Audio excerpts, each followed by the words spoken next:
Dating Senador Bong Revilla naghain na ng counter affidavit sa DOJ. Ang kasama natin sa balitang yan si Radjuman Eman Mortega.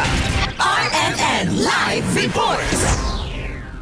Sa Department of Justice o DOJ si dating Senador Bong Revilla para maghain ng kanyang counter affidavit kaugnay ng reklamong paglabag sa Anti-Graft and Corrupt Practices Act. Ay sa legal counsel nito na si Atty. Francesca Tenga, wala mo nung iba pang kaso na kabinbin laban sa kanyang kliyente sa DOJ sa kasalukuyan. Isinibay na rin sa pagsusumite ang mga ebidensya pinaniniwala magpapawalang bisa sa mga aligasyon laban sa dating senador. Umaasa ang kampo ni Revilla na magiging patas ang DOJ sa pagbusisyon ng kaso at hindi na ito mauwi sa paghahain pa sa korte. Patuloy naman susundin ng kampo ang takbo ng legal na proseso kung saan naniniwala naman sila na mga aligasyon, akusasyon at reklamo laban sa dating senador ay pawang mga kasinungalingan.